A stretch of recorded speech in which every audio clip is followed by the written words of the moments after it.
Hello, and welcome on behalf of the Cedars-Sinai faculty and staff. I'm Shlomo Melmed. By objective, independent surveys, Cedars-Sinai is the most trusted medical center in what is widely regarded as the most diverse city in the world. We are an independent academic medical center deeply invested in and reliant upon the power of human connection. The connection between scientists and clinicians, trainees and their mentors, caregivers and patients, and between our staff and the larger community. In keeping with that unwavering commitment to connectedness, our mission calls upon us to train accomplished physicians and scientists who are passionate about optimizing the synergy between research, clinical care, and community outreach. To that end, we believe in fostering excellence in an open, inclusive, and rigorous medical training setting where you are fully empowered to optimize your potential. And as disciplined and talented scholars, you are in fact the future of medicine. We are so gratified that you've joined us today, and we hope that you will find this a worthy and productive use of your time.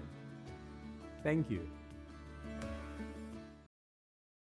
Well, good evening, everybody, or hello. My name is Nicole Mitchell, and I serve as the Chief Diversity and Inclusion Officer here at Cedars-Sinai. And we so appreciate each of you sharing your time with us, and welcome. As Dr. Melmed said, we are truly proud to serve one of the most magnificently diverse cities in the world. So just to give you a snapshot of metropolitan Los Angeles, we have a vibrant community from more than 300 countries. For many nationalities, we are the largest community outside of their home country. Los Angeles is home to one of the largest populations in the Western United States and the largest Korean, Iranian, Filipino, and Thai communities in the United States. We have the third largest Mexican population in the world after Mexico City and Guadalajara, the second largest Chinese population in America after New York, and the second largest Japanese population after Honolulu. We also are home to an extraordinary network of vibrant and active LGBTQIA+ communities. Because of this, our international city produces a profoundly multicultural patient population at Cedars-Sinai. So to make certain that each patient receives compassionate and respectful care, we have a genuinely diverse organization. I know it's genuine, not just because it's the work I get to do every day, but because I see diversity and excellence at every level of our institution. In our department chairs and our faculty leadership, our trainees and our fellows, our researchers and our staff, and through our leadership's ongoing commitment to doing the really hard work around diversity, equity, and inclusion. In other words, diversity and inclusion are not just buzzwords for us. They really are part of our core values. They safeguard our respect for each other and empower each of us as unique individuals. They guide our institution on a daily basis and have done so since we were founded 120 years ago, when Jewish patients and doctors were not often welcome in the city's hospitals. So with that, I would love to welcome you again, and I'd like to share how Cedars-Sinai embraces diversity and inclusion in action. When we create space to understand who a person is and how they present themselves to the world, we can provide the best possible care. That means we include and celebrate who we are. Because we know that listening to each other's stories helps us to meet you where you are on your health journey. At Cedars-Sinai, diversity, equity, inclusion, and belonging is a commitment beyond an awareness of race, gender, sexual orientation, religion. To us, it also means hiring, uplifting, and promoting the brightest minds and most compassionate healthcare providers. Creating space for them to be exactly who they are. When our caregivers reflect our community, when more of us take a seat and have a voice at the table, we strengthen the pipeline.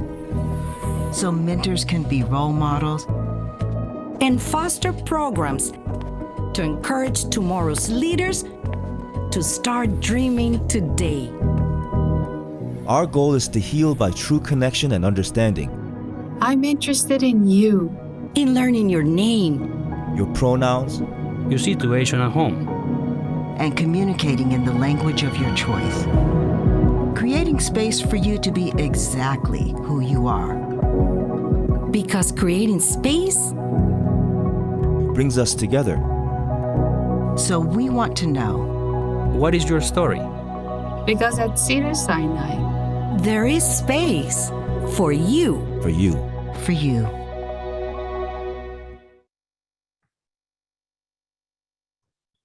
Hello, my name's Mark Noah. I'm the Associate Dean for Medical Education here at Cedars-Sinai Medical Center. And what I'd hope to go ahead and do today is to welcome you to the wonderful evening that we have planned for you, where you'll have a chance to talk to our panelists and other trainees and faculty at our medical center. So thank you so much for taking time this evening to go ahead and be involved with that. I'm a native Los Angelino, and I know firsthand the vibrant and diverse community we serve here at Cedars-Sinai. I've seen the transformation of Cedars-Sinai from a quality community hospital to an academic powerhouse. For those of you who are aware of Cedars-Sinai, you know that we have become one of the top hospitals in the United States. And for those of you who have applied to our medical center or are considering to apply to our medical center for training in the future, you will find out that our institution is one of the top hospitals, if not the top hospital in the Western United States in many of the areas that you're planning to train in. While this transformation is impressive, it's also important to understand we hold true to our founders' principles dealing with equity, diversity, and inclusion. We came from a time where patients weren't taken care of by many of the physicians in Los Angeles based on socioeconomic background, race, and ethnicity. It's something that we felt was so important, we basically founded our institution on this back over 100 years ago. Now, I know that it's very important for you to understand our institution. However, I want you not to take my word about this. There are a few residents and faculty who are going to talk to you about their experiences at Cedars-Sinai in the upcoming video.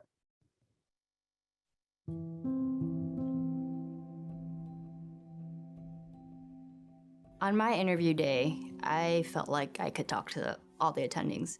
I still can remember a couple of my interviews where we just had this very interesting conversation about all of our ancestries, and it kind of made me feel connected to them.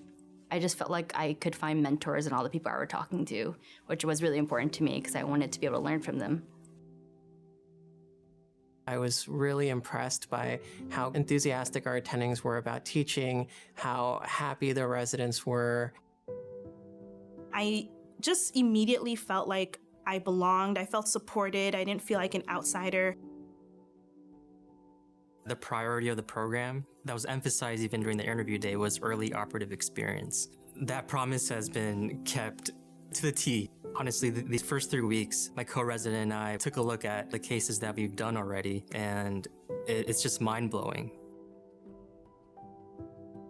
I knew that I would be exposed to a very diverse and a large patient load, which was important to me because I wanted to see, various different pathologies and wanted to be exposed to as much as possible. I think it's probably one of the best things to look for at an institution is to have a high volume load that will present you with different cases, because that's how really you're learning medicine, is through experience. We really have the opportunity to shape what our experience will be, and that's why Cedars instantly jumped out. Whether you would like to be a primary care physician or a general internal medicine hospitalist, there are amazing opportunities and support and mentorship. The OB department has the most diversity in any department at Cedars. That's been pretty cool to see people who look like me and to train under people who look like me. I'm blessed to be here and to be under these people's care and having them teach me all the knowledge that they have. I was afforded this independence and the ability to just take off running from the get-go. And so I think that our attendings put a lot of trust in our residents. At the same time, also provide that same kind of guidance as well when we need it. We generally love being here. It's been a great experience all around. I hope that you consider Cedars-Sinai. I hope you come here, and I have no doubt that if you do, you will very much enjoy your residency training.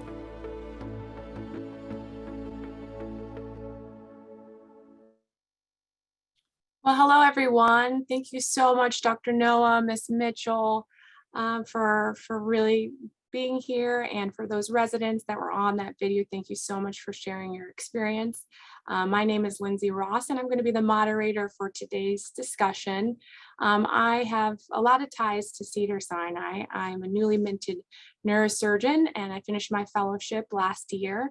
But my first touch point with Cedars was when I was a first-year medical student, and I did research in the lab of my chairman, Dr. Keith Black. And since then, I was really inspired to do neurosurgery. I didn't really know too many people who looked like me who did neurosurgery, so that was eye-opening and inspirational. And I decided to matriculate here for my residency. I did general surgery and then neurosurgery, and then I did a fellowship here. And while I was here, I was very active on the House Staff Executive Committee. And I put together some great programs with Dr. Noah and some of the other students, like the Arthur Johnson Clerkship Fellowship, and brought some diversity and inclusion activities. And today I'm the head of the subcommittee for the diversity and inclusion for the graduate medical education. I really love it here, and I don't think that I would have been able to get through all this rigorous training if it wasn't for this amazing community. So I'm really excited to have this discussion with you guys today, and have our four panelists that are here today that are going to share their experiences with you. So we have first, I'm honored to welcome Dr. Achilles Aiken. You might have seen him on the video. He's the chief resident for internal medicine right now. Dr. Miguel Birch, Dr. Miguel Birch, he is the chief of minimally invasive and gastrointestinal surgery, and was also a junior attending when I was an intern. So we know each other for a long time. Dr. Calvin the King Johnson, who is a professor and attending anesthesiologist here at Cedars, and then Dr. Kylie Strickland, who's a resident for the obstetrics and gynecology department here at Cedars. Thank you so much for spending your time this Thursday afternoon with us panelists. We have a lot of ground to cover, so let's get started. And I just want to make one reminder throughout our conversation. Guests, please feel free to submit questions into the Q&A, and we'll try to save some time at the end to answer all of your questions. But I'm going to kick it off with a couple of questions to get us warmed up. So let's begin. So tell me, guys, why did you choose Cedars-Sinai to support your academic and professional journey? Who wants to start? I think for me, it was, I had been in Los Angeles. I had arrived here and was at that time had brought me here was to be chair of anesthesia at Martin Luther King and Charles R. Drew, and then made the connection with Cedars. As Cedars, even at that time, reached out, and just the diversity that was exposed to, and the tremendous training programs. And my training was done out on the East Coast, but as an attending, I felt that the training and the colleagues and the atmosphere here at Cedars were very conducive, and something that really attracted me to the university here. I love that. So maybe I can go next, because I was actually attracted to Cedars twice. I've seen Cedars through the eyes of a trainee. I did my fellowship here in minimally invasive surgery back in 2004. And then 5-6 years later, I was reattracted back as a faculty member. And so in both instances, as I sort of think of Cedars, I thought of Cedars in two different ways. I think when I was a trainee, I really was attracted to the complexity of cases, the case volumes, the outstanding faculty that is here. And it was, as a trainee, I could tell you that was they were very supportive and inclusive, and helped sort of create a new path for me.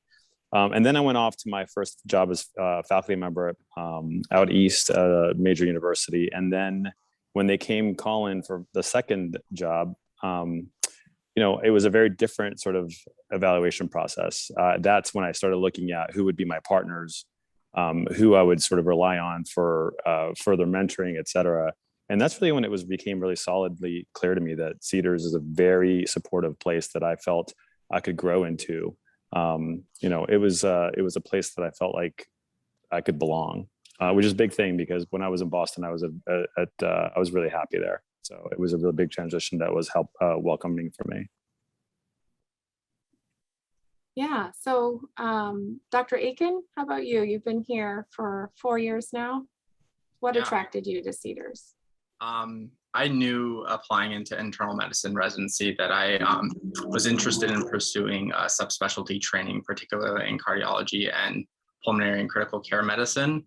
So I knew I wanted to go to a robust academic medical center that had a lot of opportunity for both great mentorship as well as opportunities to pursue cutting edge research. But one thing I grappled with is I didn't want to sacrifice taking care of a patient population in great need, which is the reason why I wanted to go into medicine. And I felt like Cedars-Sinai was a very unique place that allowed you to not only take care of very advanced high acuity pathology, but especially on our internal medicine ward service, we take care of a population in Los Angeles that is very underserved, homeless patients, underserved patients, having the ability to have a continuity clinic where most of my patients are underinsured, uninsured, undocumented immigrants was something that I was looking for in a program. So I didn't feel like I needed to make any sacrifices in both my career goals as well as my passions in medicine. Thank you. What about you, Dr. Strickland, in the OBGYN department? So when I was looking at residency programs, really one of the main things that I was really looking for, I wasn't sure if I wanted to fellowship specialize, and I do now, but at the time, one of the most important things for me was finding a place where no matter what I wanted to do with my life after residency, I would be so incredibly well trained that I wouldn't be restricted with my choices. But at the same time, similar to Dr. Aiken, I didn't want to sacrifice that access to having a super diverse population. I come from Oklahoma, where a lot of our patients are undocumented immigrants, have really poor access to healthcare. And so working with those patients was a really important thing. And Cedars meets all those marks far and beyond. We have a very wide number of attendings that we work with that all have very, good different styles. We get to see a lot of different things and a lot of really advanced care. But also we still are able to go out in the community and take care of patients from very different backgrounds. And it's such a rewarding experience. And I'm so glad I ended up here. Thank you. I think you guys bring up a good point kind of about Cedars-Sinai and maybe people's perceptions of our hospital being in Beverly Hills, West Hollywood. So I want you guys to share with me, what do you think is the most unique thing about our graduate medical education program or Cedars, or what's something that surprised you once you got here or changed your perception of our community? I think for me was the just diversity in terms of number of faculty that came on board. I was very surprised with that in terms of the collegiality among my surgical colleagues. That really, with anesthesia, surgery and anesthesia, they're like a married couple, and it's the fact that there was really a tight knit. You didn't have this adversarial relationship. And that spills over into the residency of both surgery and anesthesia, so that there became a real collegiality in terms of just between the residents as well. And that builds and fosters as just a sense of well-being, a sense of I belong, a sense that, this is a place that I can really be trained and grow and develop, not just as a physician, but also as a person. That's awesome. Anything else? Anybody else found any surprises? I know for me, the institution is very academic, but it has that community feel. It's able to have like this hybrid where you're able to operate a lot, but then we have all this access to resources and research, and it's kind of a bundle of everything that you would want in a program. And I thought that was very surprising. I didn't know that this institution would have such great access to the amazing research and NIH funding, and be as academic as you would think of a community hospital. And like Dr. Noah said, it's evolved so much over the years and I see us just becoming more and more academic and powerful in research. So I think that's one thing that surprised me. One thing that surprised me was the diversity of the faculty that I called partners. I think that, I was at a university hospital, and it was an inner city hospital, and I thought we had a relatively diverse faculty. But when I came here, I'm Latino American, and there's very, very few Latinos in surgical practice as faculty at teaching at hospitals. And immediately upon arrival, there were two others here like me. And that sort of diversity is just, you sort of don't expect it necessarily. I think, Lindsay, as you sort of mentioned, there's perceptions because we live in the hospital's smack dab in Beverly Hills. But it is also the #1 provider of Medicare to all of Southern California, and Medi-Cal, which is the Medicaid kind of version for those who don't live in California. And I think that that's a fact. And we see that fact reflected in our patient population. I love looking in my waiting room and seeing the diversity that's there. It's really people from all walks of life and all manners of socioeconomic diversity. So it's it's really fun to see that. That was surprising to me, though. In a similar vein to what you were mentioning, Dr. Ross, I always felt like the best training programs had diverse training sites so that you could meet and take care of diverse patient populations, but a lot of times you need to do that at different sites. Whereas I felt like what I was surprised about Cedars-Sinai is it's essentially 3 hospitals in one.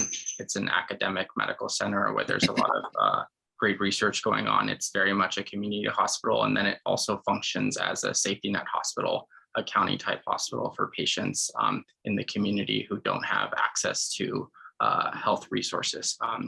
So that was pleasantly surprising being a resident here. So this question is going to be for you, Dr. Johnson, Dr. Birch. You've been here for a while now. You're on us medical staff and faculty. So think about how we've Cedars-Sinai has grown and evolved over the years.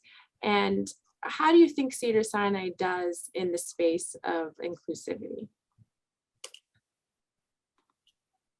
Well, I think that a great example is how a year ago, and let's with all the racial unrest, the George Floyd, and all of that, and rather than avoid it, Cedars embraced it, and they said, we're going to have these difficult conversations. We're going to talk about these things, and they may be painful and uncomfortable. It was always maintained that they would be respectful, that it would be where everyone felt included, but it really was. I was impressed at how it was just really approached with also the background. We just happened to be going through a pandemic at simultaneously. And that was very impressive. And that really spoke a lot about just the Office of Diversity, the medical staff, the leadership in administration. Everyone said, we're going to deal with this and we're going to make it better. It's interesting. I think humility is a word to use. It's, being humble is sort of always thought of as a negative thing. And I sort of think of a different definition for humility, and that is still learning. Evolution is also part of this whole thing. I think the history of Cedars has been one of a place where, based on its foundation, it was a place for a group of people and patients and physicians who maybe weren't mainstreamed. And that sort of has always been part of the backbone and foundation of the place. And so I think there's always been sort of an interest in inclusion. I mean, when I got here when I was 2004 and I was a fellow, I sort of saw that. There just wasn't a word for it necessarily in that time. As Dr. Johnson mentioned, during the whole period of time when there was the social unrest in May of last year, I guess it's last year, I saw a coming together, and actually, like, words being placed to the emotions and foundations that had been here forever. I remember a ceremony we had where we all took a knee.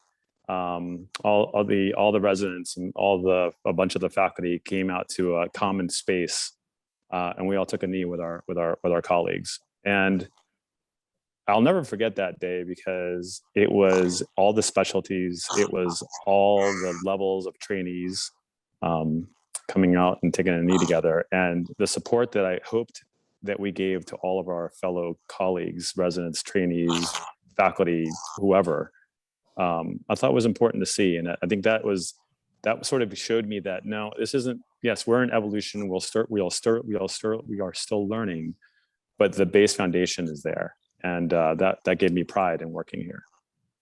Dr. Birch, I'm so happy you brought that up because, 2020 was a difficult year for all of us in the medical field with the pandemic, with our community across the country, with the systemic racism. We were in the epicenter of the uprising in Los Angeles. I remember walking outside the next day and, just seeing everything vandalized, and there's Apple watches on the floor, on the ground, on the way in.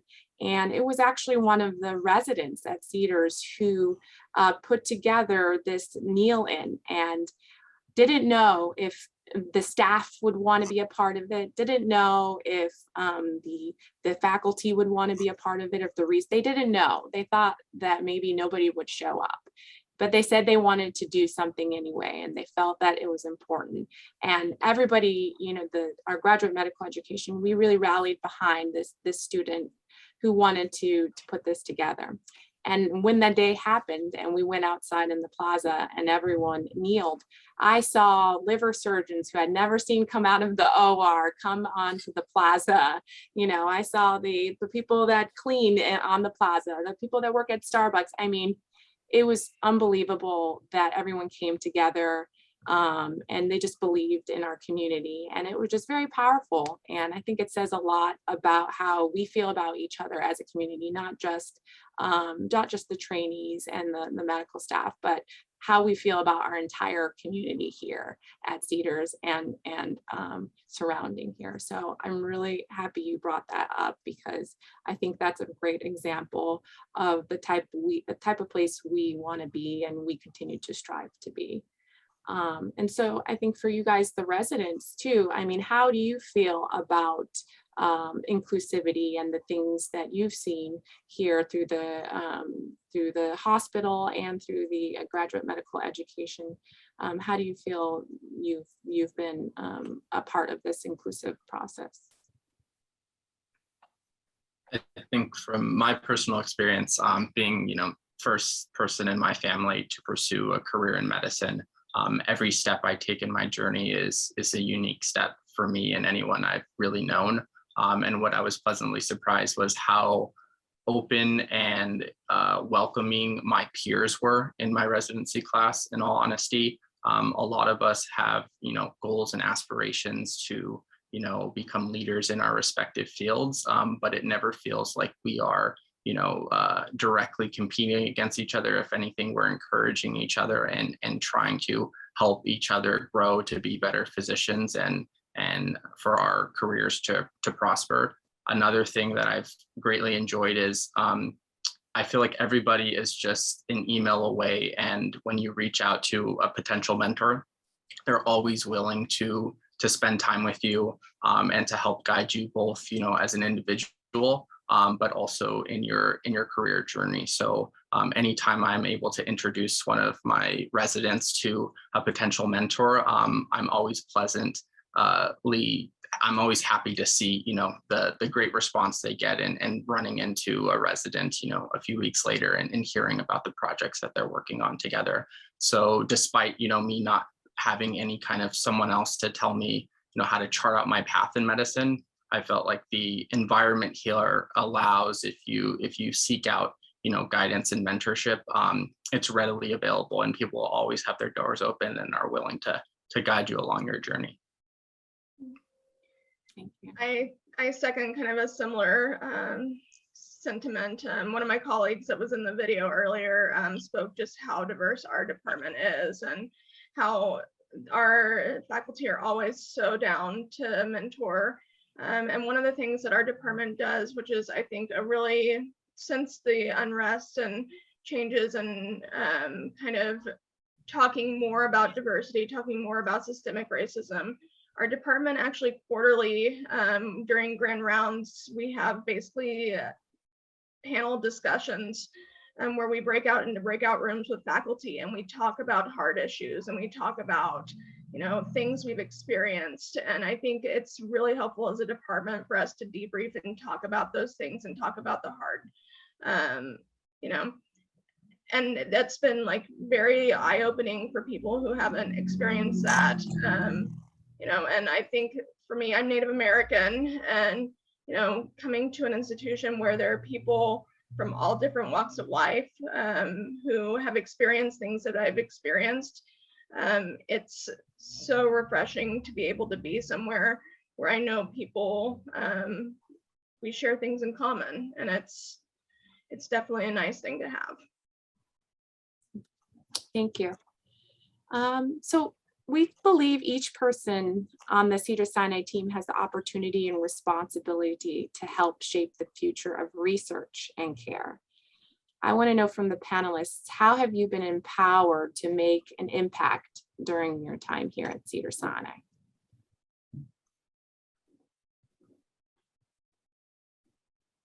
I can start off by talking a little bit about you know, during the neurosurgery residency, we're asked to do a year of research.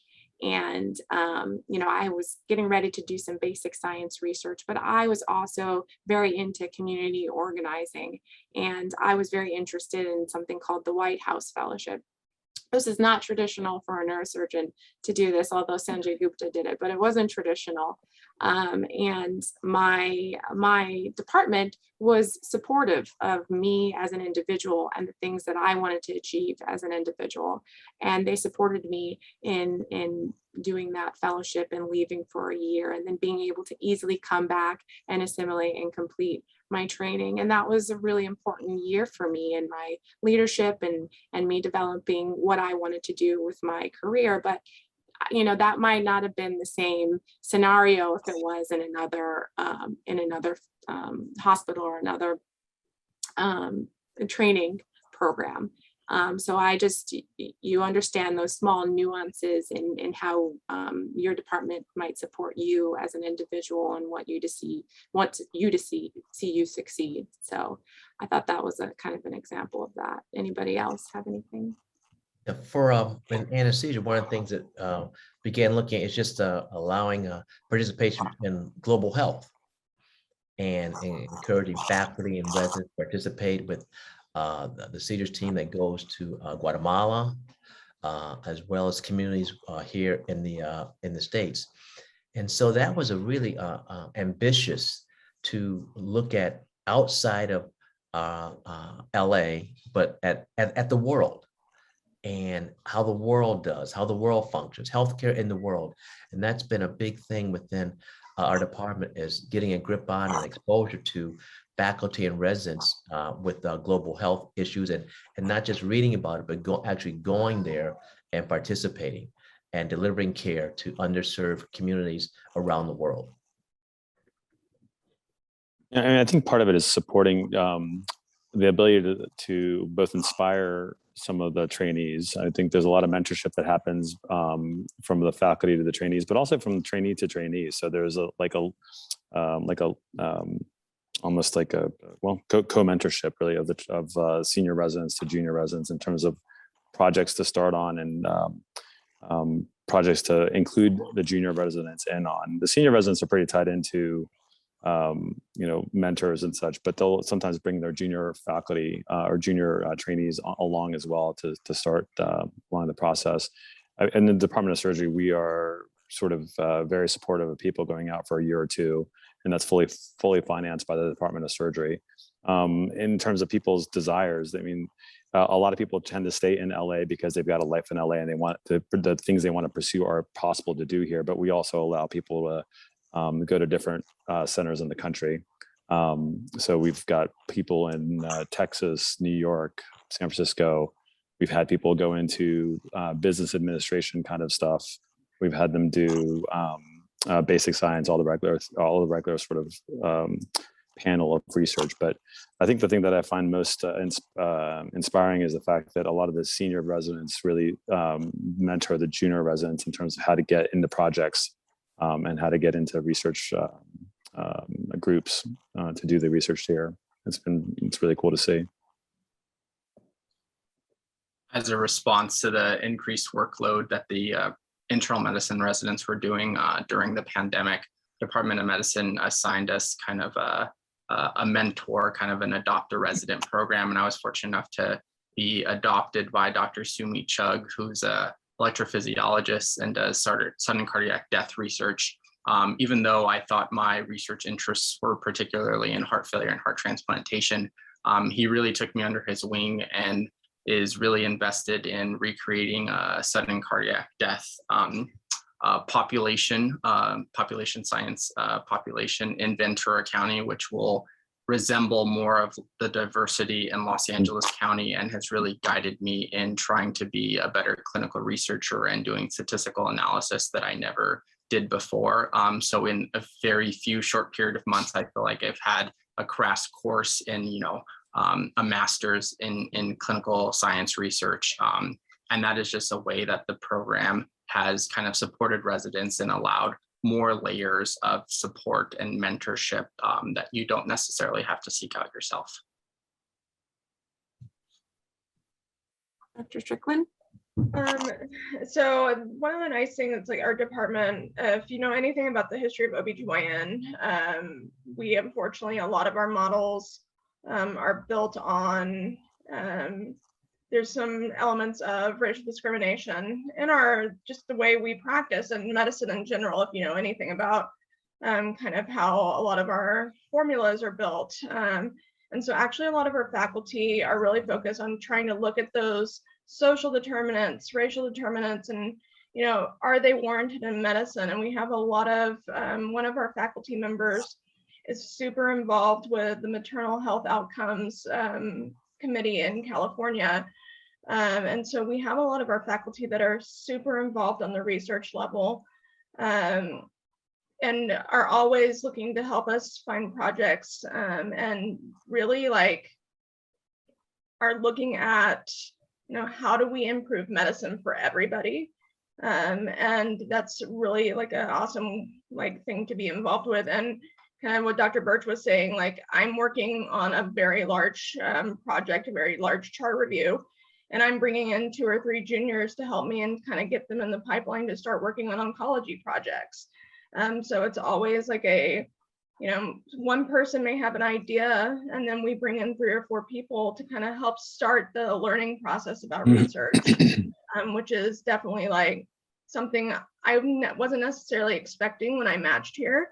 Going back to those surprises things, the research breadth that we have here was definitely a surprise for me. So we definitely have a lot of good opportunities. Very nice. Okay, team, I think it's time to start taking some questions from the audience. So here's the first one. Thank you, Nikki. She asks, would you say that you feel connected with the local Los Angeles community at work? Yes. Dr. Aiken, what about you? Oh, yes, Dr. Birch, go ahead. It's okay, I'm done. Dr. Aiken should go. No worries. Yeah, I think in many aspects, in our colleagues and the people we work with, all, the healthcare providers, from faculty members to trainees to nurses, the colleagues that you work with are very diverse and reflective of Los Angeles in general. And I think what is most important is the patients that we take care of are very diverse and reflective of the Los Angeles community. So you feel connected to those people. You see people who live in your community, in all honesty, from all walks of life. And I think that's truly important because the goal of this institution is and should continue to be a beacon of care and support in the community, and we have to be able to take care of those people in order to do that. For us, it's like our continuity clinic. We're privileged that we work actually in Planned Parenthood for our continuity clinic. So we are like out in the center of the community dealing with and working with patients that are very much like not in the Cedars, kind of the standard Cedars that a lot of people think about. And like we're out in the community, we're working with patients. You know, prenatal care is a 40-week process plus another 6 weeks. So we really get to know our patients and really get to see kind of them go through a journey, which is really cool. So we're definitely very involved in a lot of different communities in our area. Okay, Dr. Johnson, did you want to say something? I was just going to share a story in terms of like a patient that came in, and she was an African-American patient about a year ago. And so I was taking care of her, and she whispers to me, "You're making history for me." And I was puzzled. I said, "What do you mean?" She goes, "Well, you're the first person that's looked like me that's ever taken care of me. The only Black doctors I've seen have only been on TV." And that really struck me, and that you know, we have something special to offer here at Cedars-Sinai, and the community is reflective of that. And I don't think it's just special with me. I think you can take any ethnicity or race, and we've got a collection of physicians, nurses that are able to look like the patients that they're taking care of. And that is very important for the community and the patients that we serve. Yeah, I'll second that, Dr. Johnson, too. You know, my clinic, I see any patient, any insurance, and my patients come from all over Los Angeles, and they think they might be scouring the internet, but I get them from all over, and they're all different shades and colors, and I love it. And I'm happy that I'm able to provide care for anybody and everybody who wants to come to Cedars and get, you know, our excellent care. You know, if I could just say one quick story. I know we're running short on time, but I think one of the things about Cedars that's interesting to me about working at Cedars is that, you know, from an outreach perspective, we have for the Latino community have a bunch of outreach projects, which unfortunately have been sort of scuttled. One of the best ones has been scuttled by COVID just because of the size was usually like 5,000 people coming to get health screenings. And even though I'm a surgeon, I was doing blood pressures because I just wanted to be a part of it. And then I realized I didn't do it right. And then the nurses were like, "You're not doing it right," which is fine. I'm just a dumb surgeon. But the other part of it is not only like, obviously that would be a community I would be interested in helping or sort of being involved in. But the thing that surprises me about it is I had a Korean patient who came to talk to me about gastric cancer, and they mentioned a lot of stuff about their Korean friends who go to Korea to go get gastric cancer surgery. And then I made a connection with surgeons in Korea, and I've been back and forth to Korea for almost 3 months over the last 4 years. So it's funny about diversity is that when you open yourself to it, not only you might be surprised by what you end up doing. So like I have a very strong connection to the Korean community in Korea and in LA, and it's all because of being here. It's not because I didn't start here going, "Oh, I'm going to go to Korea a lot," but that's what ended up happening, and that's the beauty of the diversity of the city. I love that. Thank you for that story. Richard has a really good question.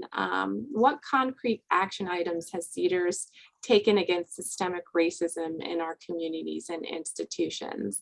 And we made some big strides just by hiring some high-level C-suite officials, a health equity officer, and then Nicole Mitchell, who's the head of diversity here at Cedars. And we have a whole host of things that we're doing. So I'm going to ask her to pop on and just talk about a couple of things that we are doing to directly address this issue in our community. Sure. Hi, everyone. Thanks for having me back. It's a great question. And, you know, Dr. Ross is right. We made some really big changes in 2019 with the creation of our Office of Health Equity and our Office of Diversity and Inclusion. And we were slowly building the foundation to really execute some amazing work around DEI for the organization. And then, as we all know, and we've talked about today, you know, the death and murder of George Floyd last year with the pandemic happening and the intersection between the two really catapulted our work into a different level. So it's an unfortunate consequence that happened in society, but at the same time, there's part of me that is thankful because it put a spotlight on the importance of this work. And we just rolled out a 3-year framework for our diversity, equity, and inclusion work last week. That's really focused on pipeline development, leadership representation, education across the board, recruitment and retention, quite a few different areas that we're going to be spending a lot of time in. And our leadership is actively engaged internally with changing our culture. One of the big things that we did do, every employee, staff person, physician at Cedars-Sinai must take an unconscious bias education because we believe that was a foundational piece to our journey. And before that, it was just kind of talked about here and there. Everybody now is level set to understand the same thing. And that was just step one for us. So we have a lot going on, I think there was a question here on how do we report concerns. We're getting ready to put together a bias reporting process that we think is an important piece for our organization as well. So that's something that is to come in this current fiscal year for us, on top of looking at diverse slates for our leadership roles too. So we're doing a lot of actionable concrete items and creating transparency around those items too, to talk so you all can hold us accountable. But I think the biggest thing that's exciting for me, and I hope is a selling point to come to Cedars. I mean, all of these individuals are telling you amazing stories, but the cool thing is we're building this. It's foundational to who we are, but we're 2.5 years into a formal diversity, equity, and inclusion program here. So if you want to be part of it, this is kind of a cool place to jump in and have a voice and be part of it. So that's kind of my selling point, because I need more voices out there helping me do this. We're a small but mighty team. So I need everybody to help us. Thank you so much, Nicole. So here's a question from Sophia. She said, how open is the program leadership to trainee feedback and actually making changes to the curriculum and training programs? Have you guys had experience with that? I can comment on that. At least in the internal medicine residency program, our program leadership is very open to feedback. One thing that we're working on right now is, given the pandemic and unfortunately a lot of hospitals in the community closing down following the pandemic or related to the pandemic, the census on our internal medicine wards services has increased over the past 1.5 years or so. So in order to address that, we've had to plan to readjust the structure of our wards teams, and with a lot of direct feedback from our residents, we're piloting a test of change in order to address that, so that ward's experience is as fruitful and educational as possible for our residents. Other things like making changes to round times or didactics, structure, and what hour works best for morning conferences or for noon conferences are always open for discussion, and may change from year to year depending on the group of residents and what suits them best. So I felt like our program leadership is always open to trial change, and willing to have a discussion if a better solution can be identified. Yeah, similarly on OBGYN front, our program leadership is very responsive. Our curriculum has changed actually almost, I feel like, every year based on resident feedback. We've added an advocacy rotation as a 4th-year chief, just out of, all the changes that have happened with our diversity inclusion elements. We've added a trans medicine rotation into our curriculum, just based on feedback from residents about things we want to be more involved with. And then when issues come up, our leadership are very active about handling it and trying to find solutions. And I've been very pleased with the way our leadership has handled our feedback that we give. Very nice. I think in the area of anesthesia, one of the things that we've been very sensitive to is just during the pandemic. Initially, when we didn't really know what we were dealing with, it was just the faculty made the decision that, because of anesthesiologists, we were the kind of the first ones as far as the intubation and the airway and all the risk and things with that. And so a decision was made right up front that, us old guys were expendable, but we really want to protect our residents. So in the beginning, we so that's our next generation of physicians. And until we get a handle on what's going on, we really want to be able to, we didn't allow them to take care of COVID patients in those first few weeks in that first month because of that concern of not wanting to expose them. And then the residents said, no, we want to be a part of this. This is part of our training. And so, we do it in a very safe and systematic way.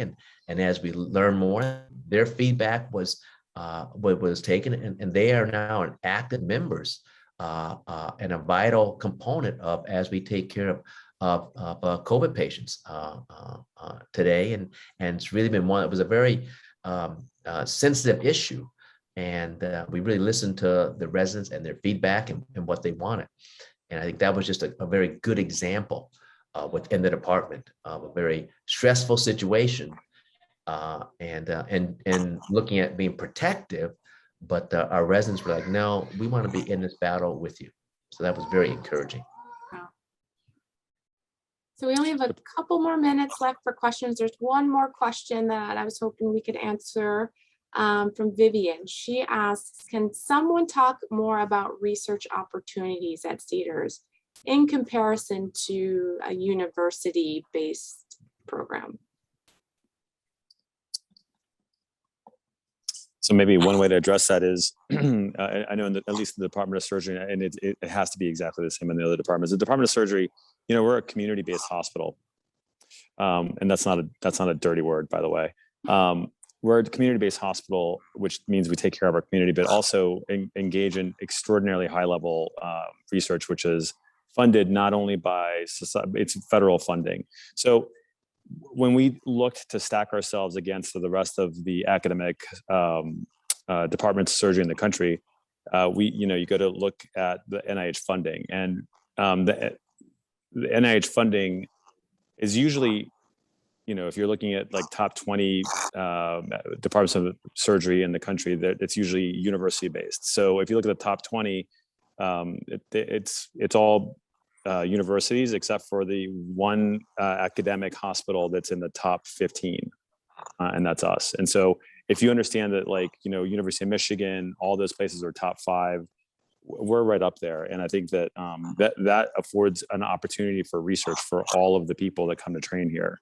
For the Department of Surgery, at least, we have allowed our trainees to go train in cardiology for 2 years. One of our very successful residents went and trained in the Department of GI and the gastroenterology for 2 years with a medical person as their mentor. So I think there's not only opportunity, but it's also allows you to be diverse in terms of picking where you go. I mean, Dr. Ross's story is a good example.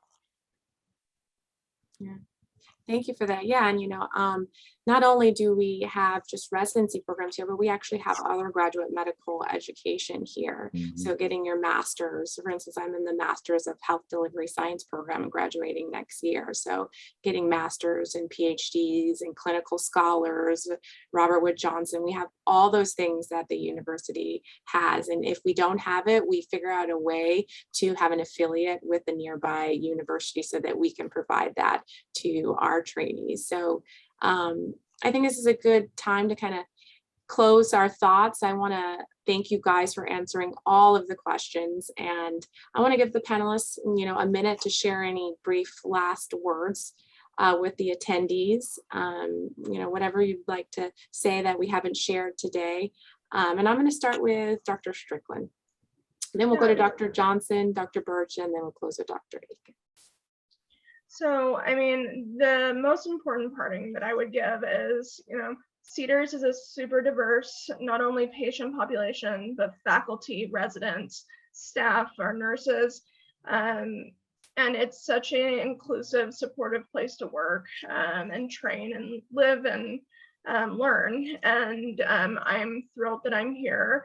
I'm thrilled that I get to train under fantastic mentors with all the research opportunities. And, you know, if you're interested in somewhere that has a really diverse, strong surgical, medical background, we're a fantastic place to train and learn. And we'd be happy to have you here with us. So. Yeah, I think that for in closing words, just the partnership between the departments as relates to anesthesia, because we kind of interface with many different of the specialties. And from our leadership, Dr. Lobo, our program director, Dr. Umal, it's intentional. It is intentional that we have emphasis on diversity. It's intentional that our residents get exposure to global health. It's intentional that our residents get opportunities for research. And then it starts at the top from our leadership in the hospital administration. We've got just the development of the Office of Diversity, Equity, and Inclusion. And I think that if you come here, regardless of what specialty, although anesthesia is the one you want to be in, you will get the most diverse yet thorough education and training, and you will walk out of here not just a better doctor, but a better person. Thank you. I think it's my turn. Yes. I would say this. I would say go where you can shine. Go somewhere you feel like you're in a part of a community. Go somewhere that makes you feel that you can be successful and where there are role models as not only in your staff, but also in your residency class. If you need that, you want that, come here. Thank you. I will just add, I feel like the best programs are ones that truly invest in you as a person and have outstanding mentorship and are going to guide you both as an individual and hopefully in your career aspirations as well. I think one of the greatest aspects of our internal medicine residency training program is that whether you want to be a physician scientist or a community primary care physician, there are plenty of opportunities to pursue those career goals and plenty of amazing mentors who are truly invested in you as an individual person. So hopefully you are here or at a program that is invested in you. Well, thank you all for coming and viewing, and thank you to our panelists for sharing their stories with us. I hope you guys learned something about Cedars-Sinai today. And please look in the chat because we have a link to fill out a survey so you can tell us how we can always be better, because we're always striving to be better. So, and always please stay connected with us if you have additional questions. I know I'm sorry we couldn't get to all of them, but you can hit us up on social media or on our Cedars-Sinai academic website or other channels. So thanks so much again, guys. Bye.